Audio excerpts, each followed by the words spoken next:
It looks like the apocalypse overhead. Day turned to night, the sky ranging from burnt umber to blood red. I'm Wayne Friedman at a very orange Vista Point, and behind me, the Golden Gate Bridge at high noon. Usually it looks this way at midnight. That's coming up. Spencer Christian with a closer look at the smoke and the haze and that orange-colored sky. ABC7 News at 6 starts now. Building a better Bay Area for a safe and secure future. This is ABC7 News. Woke up this morning and the sky was red. And then it just got darker and darker. Mid-morning, but it feels like it's the middle of the night. I mean, this is a once, hopefully in a lifetime situation. One of our own ABC7 News meteorologists calling this a, quote, as you heard, once in a lifetime situation. History really above our heads and all around us today. So strange. Good evening. Thank you for joining us. I'm Dan Ashley. And I'm Kristen Z. What we endured today is improving. That is the good news. Drone View 7 flying above San Francisco this morning found a sky the color of a pumpkin. Hours later, the saturation was gone, replaced with a yellowish gray. Still, it's hard to say the city saw any daylight today. Check out this side-by-side view of the Richmond-San Rafael Bridge. On the left, 10 a.m. On the right, 5 p.m. It is better, but we might not see truly blue skies until Friday. And we have team coverage on these conditions and the impact that they've had on our lives today all across the Bay Area. But first, let's hear from ABC7 News weather anchor Spencer Christian to explain what's going on. And Spencer, it is as strange as it is fascinating. It is indeed both strange and fascinating, Dan, and very, very rare. One of the reasons we had that orange look in the sky is that the smoke and the particulate matter in the atmosphere tend to scatter or diffuse the light rays, the blue and green light rays, allowing the yellow and orange to penetrate and come down through, even through the low clouds that we had this morning. This is a satellite image showing all the smoke. It looks like a big bank of clouds moving over northern and central California, but that's smoke coming down in our direction from the Oregon fires and from the fires in California, and it's just collecting in the upper level of the atmosphere there. And then we had the clouds, the low clouds and fog, the marine layer, if you will, down at surface level. So it was sort of a layer cake effect with the smoke, a layer up above and the marine layer down below. And earlier today, we had a rather vigorous onshore flow with weaker winds aloft. Right now, the winds aloft are getting a little bit stronger, but not enough to change the setup that I've just explained to you. The marine layer below and the layer of smoke above. Now, surface wind right now is getting much calmer, although we do have a developing marine layer that's going to produce some low clouds and fog tonight. Air quality right now, not nearly so bad as you might think by looking at the ugly air out there. We've got yellow dots over most of the area indicating moderate air quality. We have poor air quality right now at Ukiah and Vacaville. Looking southward and eastward just a bit, Oakland, San Francisco, Redwood City, Fremont, Livermore, San Jose, Concord all have moderate air quality. And down in the Santa Cruz Mountains, we even have good air quality indicated by the green dots over parts of the Santa Cruz Mountains. So on we go. What's going to happen tonight? The marine layer is going to kick in and push locally across the bay and locally inland. We might even see some drizzle during the late night and overnight hours near the coast and the bay. And we have the same setup or similar setup to what we saw this morning. But chances are it won't be quite so orange, the sky, as it was today. We'll just have to wait and see how those layers of smoke and fog stack up, so to speak. Dan and Kristen? All right, hopefully it's a different mix, Spencer, with different results. We have never, ever seen a Golden Gate Bridge look the way it did today. For photographers, locals, and visitors alike, that means a once-in-a-lifetime opportunity to capture a picture that's never been taken before. ABC7 News reporter Wayne Friedman captured and tweeted this photo at noon on the bridge with the supports disappearing in the haze. Now he joins us live from Vista Point in the North Bay. That was a gorgeous, if eerie shot, Wayne. Well, thank you. You know, we talk about historic. Let's hope that this is the kind of historic that's one of a kind that we don't have again. Behind me, the Golden Gate Bridge seems almost normal, just a little tinge of brown compared with what we saw this morning. But the weirdness was everywhere. It began with a morning open to interpretation. We are in the final days of the dinosaurs! Wake the up, people! We woke up all right to a reddened flag day unlike any other in our experience. It feels like the world's ending. A silhouetted world of black against orange that would do Halloween proud, though this came way too early in the season and proved much more frightening. It's as if the Bay Area woke up this morning, then drove through an existential novel come to life. I mean, this is very surreal and kind of cool, but thinking about what's caused the cause of it. The smoke came from fires. The ashes fell everywhere and mixed with the marine layer, producing a day when dawn turned promptly into night with no daylight in between. If you didn't know what time it was, what time would you say it is? Oh man, probably like 9 p.m., 10 p.m. Here's how San Francisco looked from a distance. Air so thick and dirty that it rendered the Golden Gate Bridge topless. Now the trip across. At Vista Point, tourists got a show, though they could hardly see the bridge at all. I thought this is normal. No. But it's new. Call it a Kodak moment in a digital age and a crazy year, seemingly running amok. What a long, strange trip it's become. What are we going to wake up to tomorrow? Listen closely, because we might hear swarms of locusts. In a word, memorable. One woman here at the bridge today said, this is as memorable as the earthquake, Loma Prieta, in 1989. That puts it in context. At least the good part is we could take shelter from this day, not from that one. Live from the Golden Gate Bridge, Wayne Friedman, ABC7 News. Wayne, you've been reporting the Bay Area a long time. Have you ever covered a story like this? I've covered a lot of strange stuff, and I've seen a lot of strange stuff. I've got 6 decades in California, and no, the answer is never anything like it. And I guess that begins with just the element of surprise of waking up and looking out your window and seeing something you didn't expect, never even imagined. I mean, I usually wake up with the sun, right? Well, the sun didn't wake me up this morning because there was no sun. Then my dog gets up, right? My dog doesn't want to have breakfast. She wants to go back to bed. She still thinks it's nighttime. And then there's the rest of the day. Okay, we never get sun. Noon, it's dark. My body clock is flip-flopped. I don't know what time it is. Thank you for confirming that we all found it so disorienting. All right, Wayne, thanks so much. Well, on the peninsula, check out this panoramic view from Redwood Shores. Orange sky reflected in the water below. This was shot at 10 a.m. And this was what people and their pets saw in San Mateo. It looked like someone used an orange highlighter, doesn't it, to color in the sky. This was at about 11 o'clock this morning. Yeah, it does. In the South Bay, the sky looked a little better by early afternoon. This was the view recorded around 2 p.m. from our San Jose Tower camera at Highway 87. Not quite as intense, right, in terms of the orange. And here's a live look from that same camera 4 hours later. Continues to normalize just a little bit.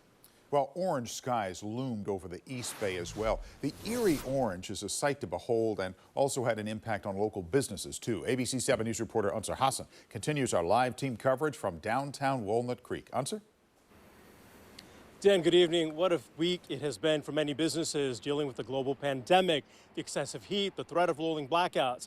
Here at Walnut Creek 4, the orange skies also leaving its mark, dumping ash on its entire fleet that now has to be cleaned up. The drive through downtown Walnut Creek at 10 a.m. felt more like 10 p.m. with the orange skies above. Hey, we were joking, saying good evening to everyone instead of good morning. Cameron Savarani is the general manager at Walnut Creek Ford, where along with the Star Wars-like skies came piles of ash. Well, I can tell you our cars, this is the worst they've been with the amount of ash on them. Savarani says sales have been steady during the pandemic, but a few customers did call to cancel appointments. The biggest challenge is this morning, it felt like it was nighttime. It didn't feel like we were coming here ready to sell and service cars. So, yeah, it's definitely a mental battle. Despite the orange skies, the band played on in Larkey Park in Walnut Creek, where Rich comes for a daily walk. Looking at this, I mean, the sky's just about completely blocked out. I thought it was still, 4 or 5 o'clock in the morning, twilight, when I woke up around 8 or 9. He says he was surprised to learn that the air quality was much better today compared to the past few days with the extreme heat. So it was a good day to get out for a walk. Just to be out in nature, to whatever level it is much healthier than staying indoors on a couch, eating chips, watching a TV. In Pleasant Hill, the orange umbrellas at Jack's Restaurant and Bar match the orange sky. That's where Brian Jackson met a business client for lunch. And I woke up thinking it was 8:30 at night. It's wild. Never seen anything like it. As far as 2020 goes, Jackson says the orange skies seem to be right on cue. Other forms of, 2020, just on 2020. That's it. Can't get away from it. You can't get away from it. Not until January 1st. Now back out here at the dealership, management says they'll wait to see what the rest of the week is like in terms of weather before washing down the entire fleet. Reporting live in Walnut Creek, Ansar Hassan, ABC7 News. Yeah, cars look like they have a dusting of snow on them, don't they, Ansar? Thank you. The Oakland Zoo closed today because of the poor air quality and its potential impact on guests. Zookeepers do say, however, that all the animals are doing okay. This limited impact is not causing obvious health problems for them. And animals, to some degree, they have a benefit in that they don't really understand, what's going on. I mean, I think for humans, for many of us, this is very disturbing because we understand we're living in a climate crisis. Guests who had tickets for today will be able to rebook. The zoo has not announced plans for tomorrow. They'll have to see. Indeed. Well, Drone View 7 flew over San Francisco this morning. Look how orange the sky was. There was no wind. You can't see any ripples on the bay. It was orange all the way around. A ferry had its running lights on, and the Bay Bridge was illuminated by the bay lights. The bay lights stayed on until just past 10 o'clock this morning. That's how dark it was. Our camera captured the moment they turned off. You can see the cars driving with their headlights on, and street lamps stayed lit on the Embarcadero. Well, the fact that day looked like a very weird night left people awestruck in San Francisco. Check out City Hall. People had to stop and snap a picture of this really unprecedented and unique and stunning sight. John's Grill is usually packed for lunch, but the darkness kept people away. Here's how Alcatraz looked from Fisherman's Wharf. Tourists and locals alike just could not believe what they were seeing. I think it's really insane. The zombie apocalypse. We woke up around 7 in the morning, opened the curtains, and it seemed to be nighttime. It was pretty scary. I think it's magical. What do you think, Marilyn? Yeah, it's pretty amazing to be here for something like this. I have never seen something like this in my life. It's quite frightening. I feel bad for the people who are right in the heart of it right now, because this looks terrible, but imagine if you're right there. Very good point. Workers had to make adjustments too. A construction crew had to use lights this morning in order to work in the dark. Most of the smoke that's blotting out the sun is drifting in from the North Complex, burning east of Oroville. That fire has burned 250,000 acres and is 38% contained. The Creek Fire in the Sierra National Forest has burned 163,000 acres. It's not contained at all, 0%. And the August Complex in the Mendocino National Forest has charred 421,000 acres. It's 24% contained. ABC7 News anchor Eric Thomas has more on the North Complex. This is what extreme fire behavior looks like. Flames jumping towering pines and over rivers, burning at a rate of 1,000 acres every 30 minutes. Overnight, 80,000 acres. The fire is generating extremely dense smoke, which creates pyrocumulonimbus clouds, also known as fire thunderstorms. That smoke pumping into the upper atmosphere as high as 50,000 feet. That's 20,000 feet above the cruising altitude of passenger jets. This image shows the smoke churning up from the Bear Fire and moving toward the Bay Area. On the ground, mandatory evacuations are expanding into all 3 counties. Apprehensive, very apprehensive. Why is that? Well, if fire gets in that drainage, everything's gone. It'll burn to the lake. This morning, the Butte County Sheriff issued an evacuation warning for an area near Oroville. Another was issued for Lower Concow and Paradise, which burned in the 2018 Camp Fire. In San Francisco, Eric Thomas, ABC7 News.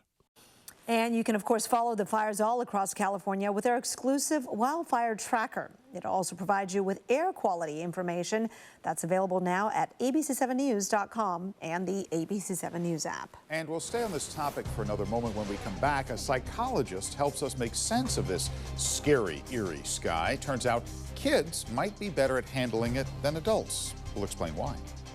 I count. I count. I count. Do you? Make yourself count. Be part of the 2020 census. It only takes a few minutes. It's completely confidential. Your answers could mean millions of dollars for your local community. Look, if you still have questions, ABC7 News is here for you. Join us today from 11 a.m. to 7 p.m. We'll be taking your calls live. You can call in and we'll get you answers. Make yourself count.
New at 6, a man is in the hospital after apparently being shot by a stranger who then shot and killed himself. This was in Pittsburgh this afternoon. Police say the shooter approached the victim in the front yard of a home and shot him in the chest.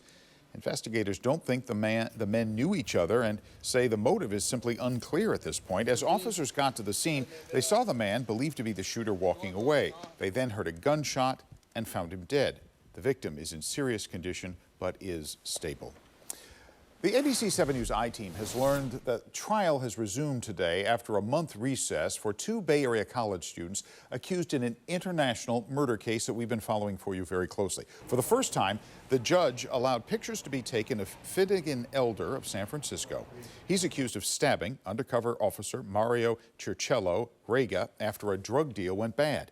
It happened in Rome last summer. Rega's wife attends every hearing, and you can see her clutching her husband's photo. Gabriel Natali of Marin is also charged.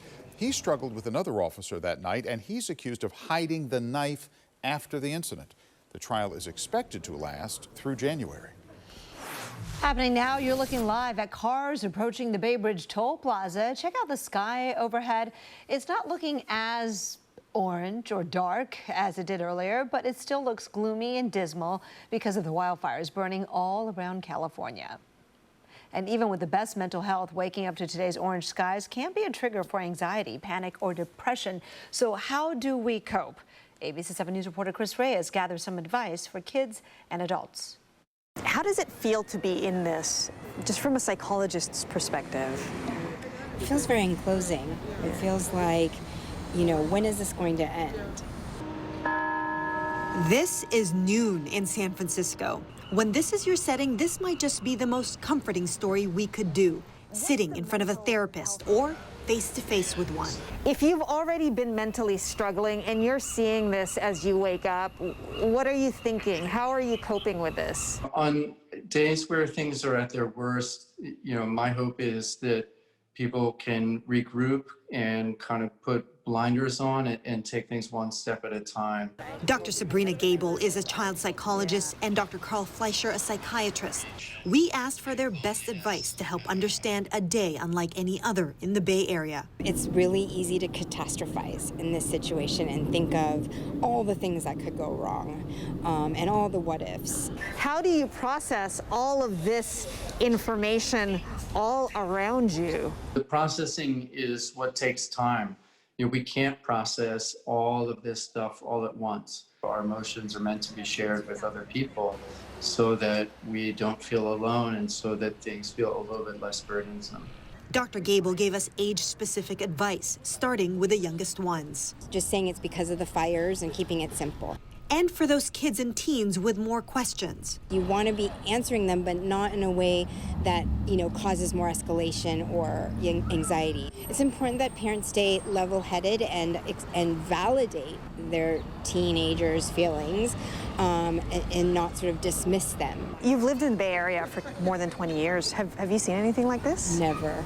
And when that's the case, Dr. Fleischer said you must reach for the kind of support that will get you to say this. If I can make it through today, then I can make it through tomorrow. In San Francisco, Chris Reyes for ABC7 News. Something we should all remember. Now, it seems like everyone today was taking pictures and sharing them with their friends. Wow, that one is gorgeous. We have a photo gallery on our website, abc7news.com, along with an explanation of why the sky looked so strange, the science behind it. Boy, those are great shots, aren't they? Well, it is hard to go outside when the sky looks like it does today and when the sun is blocked by all the smoke. Spencer explains it all in his weather forecast. That's next.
All right, this is a live look at San Francisco International Airport, which isn't the worst sky we've seen all day, but imagine if you're flying into these conditions.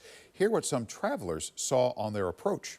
It went from like kind of white clouds to like a fog, and then it was just red. And the redness just permeated the whole sky. It was just dark, burnt orange. It was crazy. You couldn't really see anything. It was scary.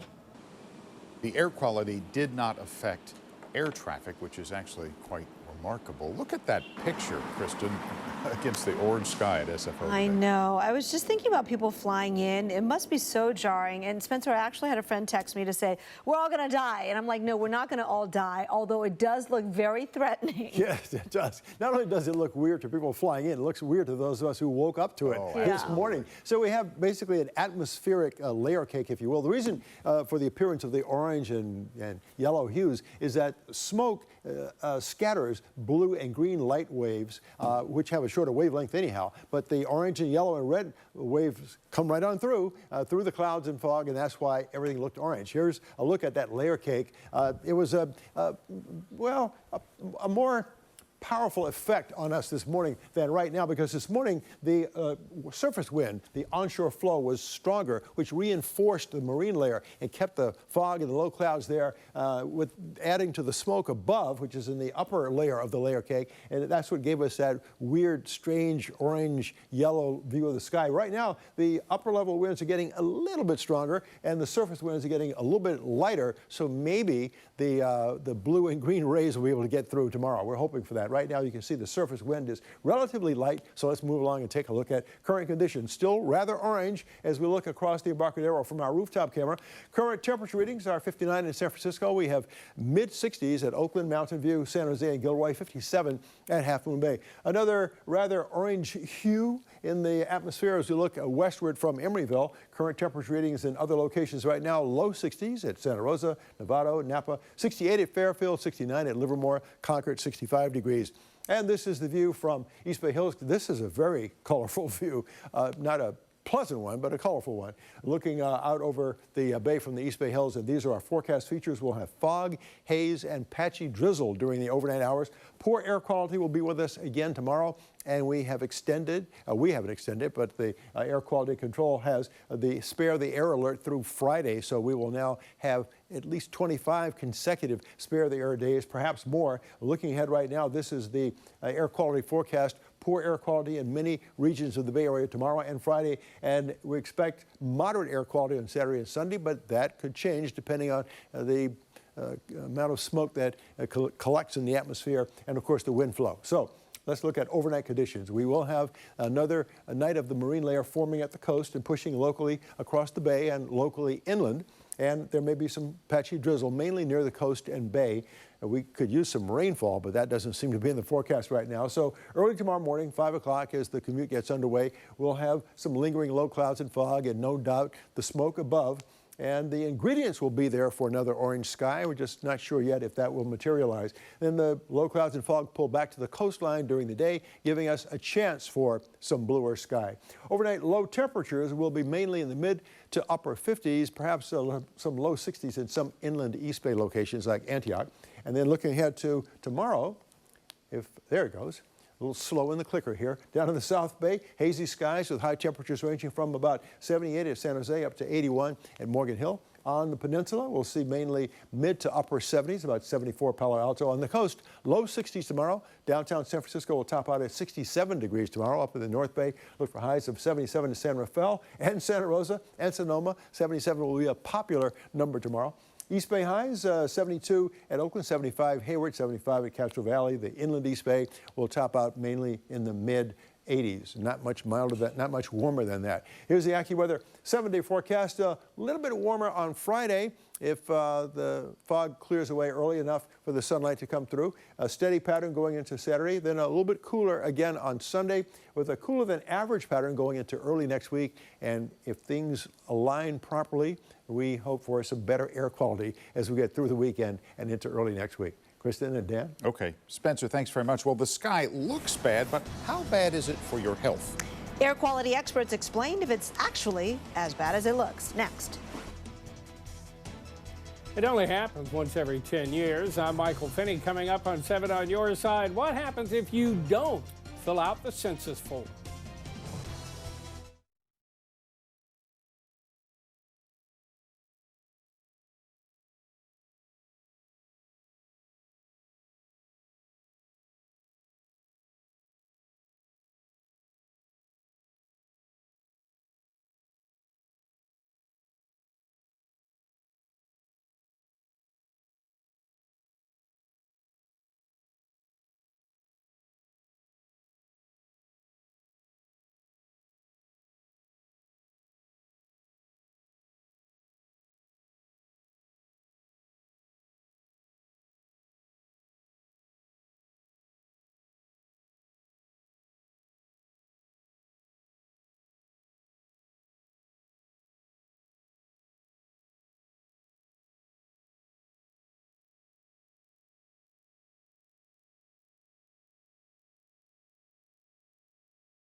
building a better Bay Area for a safe and secure future.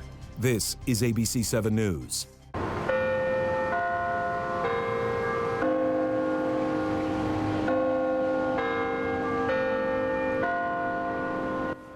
The clock at the San Francisco Ferry Building chimed the hour, but at 11 a.m., it hardly looked like late morning. There was no sign of the sun. Cars and cyclists were using their headlights to see where they were headed. ABC7 News was in Oakland around the same time this morning. Jack London Square was very quiet just before noon. I'm born and raised here in Oakland, and I'm 40 years old, and never seen this before. First time in my life. Looking outside today, many would assume that our air quality was likely to take a big hit, right? Well, that hasn't turned out to be the case, with air readings painting a different picture. Yeah, however, that doesn't necessarily mean it's safe for everyone. ABC7 News reporter Chris Wynn has the story now from the South Bay. As wildfires burn across Northern California, a combination of smoke and haze made for a Martian-like glow across the Bay Area sky. It feels like it's the end of the world, or something is lurking. Something's in the making. It's a very eerie feeling. With ash falling from above, the darkness during the day could almost be mistaken for an early evening. This mother-daughter duo decided to visit Santana Row despite the conditions. Just stay indoors, it kind of makes me go crazy. So going outside right now, even if it's just taking a quick walk, is kind of my outlet to like freedom at the moment. In San Jose throughout the day, air readings of fine particulate matter were considered unhealthy for those with breathing or other underlying issues, according to the Bay Area Air Quality Management District. Many expected the numbers to be worse. However, that smoke from the wildfires is being trapped in a layer of air above the air of what we're actually breathing. Dr. Sharon Chinthraja with the Sean N. Parker Center for Allergy and Asthma Research at Stanford says while the ash may be alarming to see, it's actually easier for our bodies to keep out of our systems. It's the smaller particles that we may not be able to see that settle, that actually get inhaled through our nose and through our mouth. That we worry about causing inflammation or causing symptoms. Experts say it's important to continue monitoring the AQI and to pay attention to what your body's telling you. If your nose is running, if you're having breathing symptoms with labored breathing or chest pain or things like that, that's where you should seek medical attention. In the South Bay, Chris Wynn, ABC7 News. And new details tonight on PG&E's deliberate power shutoffs. The utility just delivered an online briefing. PG&E says its crews are still working to restore power to 25,000 customers. On Monday, PG&E deliberately shut off power to thousands of people in 22 counties to prevent its equipment from sparking wildfires. PG&E says the smoky air has slowed their effort to restore power. We have crews actually out there working right now making repairs. What's holding us back from being able to fully restore to the 98% level was really the ability to get helicopters up in the air. The peak winds during the event were 66 miles an hour. So far, PG&E says they've found 27 instances of weather-related damage to its equipment. We are working to build a better Bay Area, and the pandemic has added new challenges, from changing how we work to how our kids go to school. Working parents are sandwiched between both struggles, but paid leave could help.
We are keeping a very close eye on the sky, which has been steadily improving as the day goes on, gradually losing that deep orange color that was so eerie we saw this morning. It's mostly gray over San Francisco, as you can see in this live picture.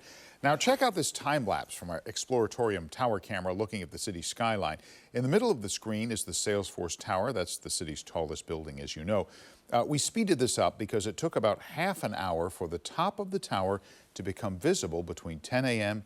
and 11 a.m. Just fascinating, although very unnerving to watch. Now, with just 3 weeks before the end of the 2020 census, the state is scrambling now to get every household to fill out a census form. More than 3 out of 10 Californians have yet to turn theirs in. Have you done that? 7 on Your Side's Michael Finney looks at what's at stake if we fail to fill one out. Michael. Dan, the census determines how our tax dollars are spent. So, how they're spent in your neighborhood, what they mean for education and health, and on and on. So, filling one out is really important. From the fires in Northern California to the pandemic, this has been an inopportune time to conduct a census. Yet, from door-to-door visits to hotlines and phone banking, the state and its community partners are pushing hard to ensure everyone is counted. David Tucker is with California Complete Count. We don't have the luxury of a do-over. This happens now. The next time we get to fix this is in 10 years. An undercount of the state's population would lead to a smaller share of the tax dollars being spent here. That's money for such important things as schools and health care. The census count also determines how many votes the state will get in Congress. If we are not counted, that means less doctors, less nurses, less political representation. Christian Arana of the Latino Community Foundation fears the state will lose anywhere from 1 to 3 votes in Congress. Many undocumented immigrants may have been scared away from filling out the census despite a centuries-old practice of counting everyone. President Trump earlier this year unsuccessfully tried to include a citizenship question on the census questionnaire. But it's important to note, anyone who misuses census information is subject to fines and even jail time. Arana assures everyone filling out the census is safe. And if anything, the census should actually be seen as a form of resistance. Another factor contributing to a potential census undercount is the decline in bilingual materials. This time around, they only mailed out the paper form in English and Spanish. That's why Eva Poon of Chinese for Affirmative Action says community groups have been phone banking disenfranchised members. For some folks, it's like the first time they have ever even heard of a census, and they think that, that maybe only citizens can do the census. Those who fill out the census should find it quick and easy. It's really safe. It's really simple. It's only 9 questions. It only takes you about 5 minutes. You can find the census online at my2020census.gov. We'll have a link on our website, and it's available, and get this, 13 different languages. So you're probably covered there. Back to you guys. All right, there is certainly help available. Great information, Michael. Thank you. Joining us now to talk more about it is Mariana Yamamoto. She's a California Census Program Coordinator with the NALEO Educational Fund. Now, NALEO is a nonprofit that serves the Latinx community. Is that right, Mariana? That is correct. Yes, NALEO Educational Fund, our mission is to facilitate the full Latino participation in the American political process. Everything from citizenship all the way to public service, and a huge part of that is the 2020 census. So how is your group involved in Census 2020? I mean, the effort to make sure everybody is counted. Why is that so important for the Latinx community? It's incredibly important because the census is what informs how federal funding is allocated to all of our communities, as well as the power and the voices that represent us on the national level. So for NALEO Educational Fund, for this census, we have our 2 campaigns, our Hágase Contar campaign, which means make yourself count in Spanish, where we're mobilizing Latino community members to respond to the census and to mobilize their communities to also participate in this process. In addition, we have a campaign specifically targeting our young children to make sure that children ages 0 to 5 are also counted in the census, and that they are they're allocated there as well. All right. By the way, it's not too late. I know I've heard some people say, is it too late? Is it canceled due to COVID? No, it is not, although you only have until the end of this month. What do people need to do to be counted?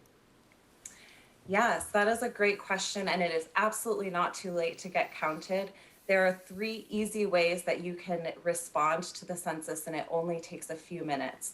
The first option is you can go online to my2020census.gov and use the online form. It's accessible via a smartphone, a tablet, or a laptop. Anything that connects to the internet, you should be able to access that form.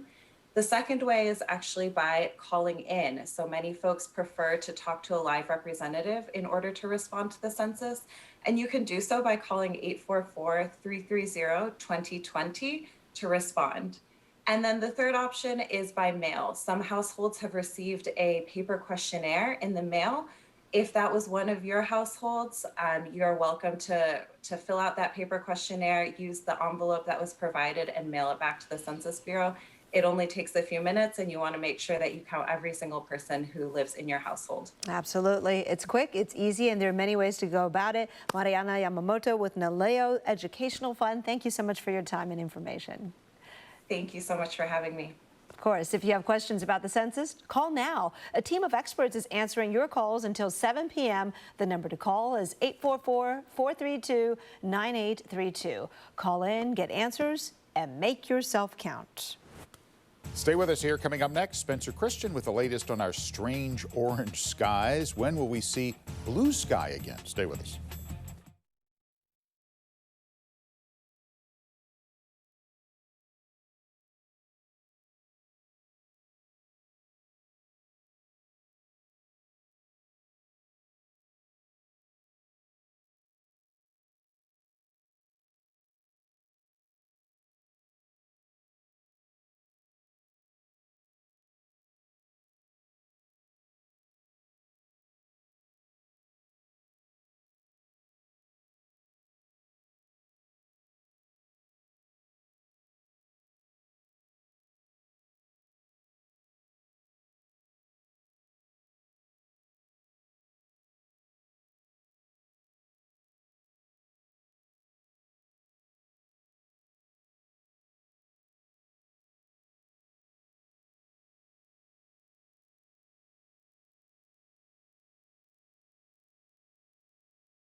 Because of the pandemic, Bay Area workers are all facing new job realities. You probably are as well. From new safety protocols to working from home, changing careers and managing work-life balance, everyone is looking for solutions.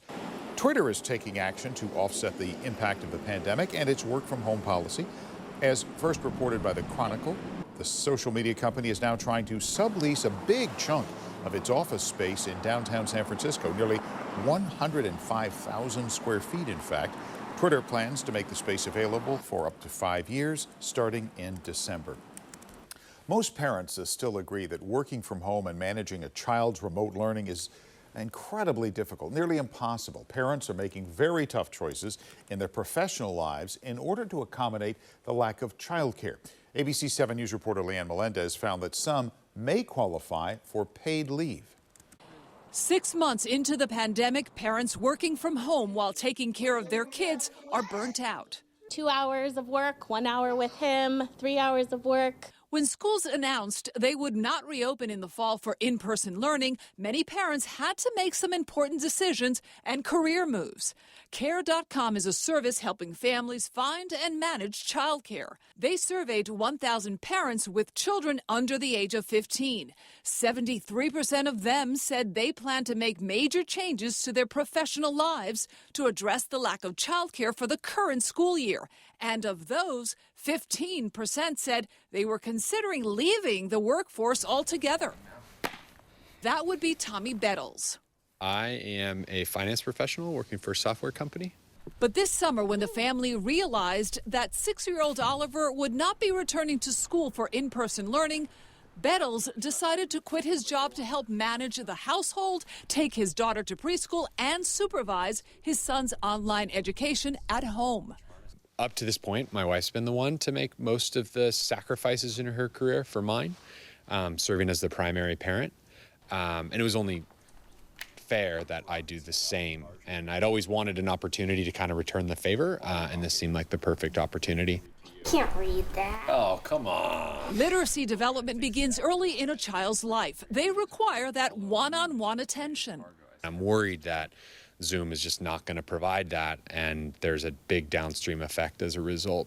While he says for now they can manage on one salary, other parents can't. What many don't know is that they may qualify for a paid leave through the Families First Coronavirus Response Act, which passed last March. If you're a parent and you have a child under the age of 18 whose school or childcare has closed, then you're entitled to up to 12 weeks of time away from work at 2/3 pay. The company you work for can make up the difference to make you whole. But people who are essential workers don't qualify, and your company has to have 500 or less employees. The act is expected to expire in December. Congress is now trying to pass the HEROES Act, which would extend those benefits, but it's stuck in the Senate. Those who have decided to leave the workforce hope to eventually return. Specific to my situation, perhaps my company would say, yeah, come on back. I'll stay in the same profession, and hopefully people won't mind that there's a little bit of a gap in my employment. Most agree it's risky to leave the workforce amid an economic crisis, but many are willing to chance it for the benefit of their children in these trying times. Leanne Melendez, ABC7 News. We're talking about our changing workplace all this week with a variety of topics and stories that you can see at any time and watch on your screen this week. You can find all of these stories on television on ABC7news.com and on the ABC7 News app as well. Earlier this week, we told you about a campaign by Tulsa, Oklahoma to attract remote workers. But there is growing evidence remote work and low interest rates could give workers a crack at home ownership right here in the Bay Area. ABC7 News reporter David Louie shows us some examples. Tulsa is trying to lure Bay Area remote workers with $10,000 in cash to relocate. But there are signs a much shorter move might lead remote workers to home ownership. The real estate site Zillow believes there's a window of opportunity for San Francisco renters. A study just done indicates 22% of remote workers renting in the city could afford to buy a starter home if they moved elsewhere in the U.S., while 10% could do so if they were willing to buy outside of San Francisco, but here in the Bay Area. Millennials are the likely candidates as they start planning for children and have remote work as an option. Maybe one kind of silver lining of the societal changes we've got right now is that it may free people up, even if their job is located in a really expensive metro where they can't afford a home. Maybe it would free them up to buy that home. Remote work can be tough, especially for couples both working from home. At one point, we were working in the living room in one room together. And, you know, it's not always fun to have an office mate, but you have to, you know, also see every day and every weekend. Catherine Hernandez and Scott Moore loved living in the city, but looked across to Oakland to buy this house together. For the same price that we could have got a one-bedroom condo in San Francisco, we got a 4-bedroom house with a 2-car garage and beautiful views and trees. They paid just a whisker over $1 million for this Montclair house after losing bids on 3 other houses. While public transit isn't convenient, they can still enjoy what the city offers post-pandemic.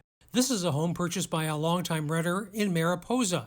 Remote work makes that possible. Stefan Trusevich's $1,000 monthly mortgage is a fraction of what he was paying in rent in Oakland. It's a night and day difference, really, going from 1 bedroom to 10 acres.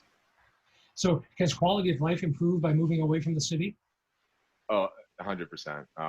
Yeah, absolutely. Low mortgage rates are also helping, so working remotely and buying a house could become a reality without moving out of state. David Louie, ABC7 News. All right, let's update the weather forecast. How long will these orange skies hang around? Well, some of the same ingredients will be in place tonight and tomorrow morning, Dan, that brought us orange sky this morning. So let's take a look at our overnight forecast animation. We'll see the low clouds and fog, which were a factor this morning, returning to the coast, pushing across the bay and locally inland tonight.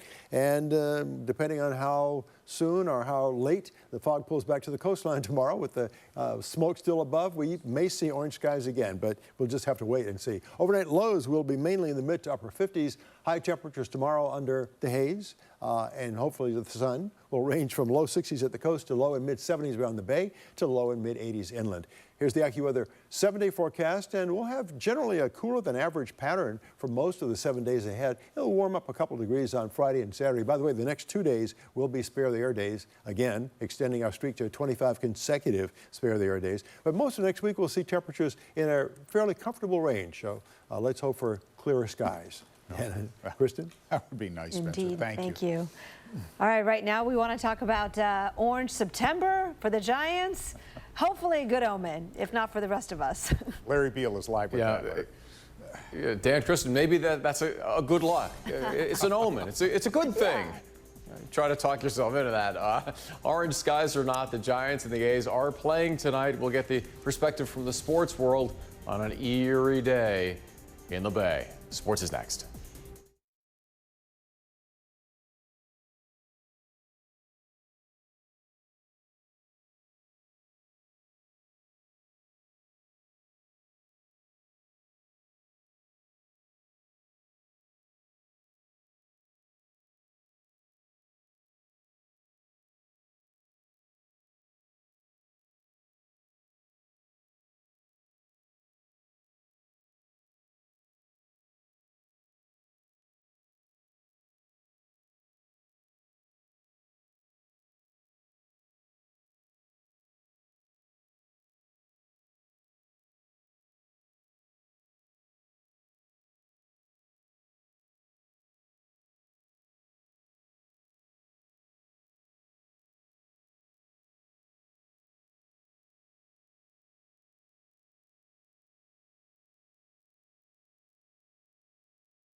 Now, ABC7 Sports with Larry Beal. Good evening. Despite the orange skies, the games will go on. And though it really looks bad and eerie, the air actually doesn't smell as smoky as it has the past few weeks. The Giants, we know they're used to Orange Fridays. Look at this scene at Oracle Park. This is Orange Wednesday, or as one of our viewers wrote to me and suggested, Ash Wednesday, if you look at the ash on many cars. Giants hosting Seattle tonight at Oracle Park. Orangish red hue to the sky walking onto the field today was certainly different in the middle of the afternoon and having the sky look a little bit dark. But my understanding is that the air quality is okay. It is okay, and similar conditions in Santa Clara, although that looks more gray than orange. The 49ers preparing for their season opener Sunday against Arizona at Levi Stadium. And it's orange out here too. I feel like I'm in the book of Eli. It's like an apocalyptic state out there. We just did a walkthrough a little while ago, and there's ash falling all over the place. It's different. Book of Eli, by the way, a movie reference, Denzel Washington about 10 years ago. In non-smoke or orange news, the Toronto Raptors just beat the Celtics in double overtime, 125-122 to force a Game 7 in that series. I have had heart palpitations the past half hour watching them go back and forth. We will have highlights of all these games tonight at 11. Sounds like a good game. It sure does. Oh, yeah. Thanks, Larry. Thank you. Well, you want to join us tonight for ABC7 News at 11. We may not be seeing that orange, yellowish glow that we saw early Wednesday, but it is still very dark outside. Tonight at 11, you'll hear from people who say what we saw was a once-in-a-lifetime thing here in the Bay Area. And keeping your air clean is more important than ever. What people should be looking for in air purifiers and filters. Tonight on ABC7, here's the lineup. Starting at 8, catch the Goldbergs, Blackish, the Connors, and American Housewife. Then at 10, it's more Goldbergs and the Connors. Then stay with us for ABC7 News at 11. Tonight, catch Turning Point, examining the racial reckoning sweeping the nation and whether it leads to lasting reconciliation. You can watch it after Jimmy Kimmel Live starting at 12:05 a.m. And that's going to do it for this edition of ABC7 News. Dan, it's getting brighter and brighter out there. I know it is, which is nice to see.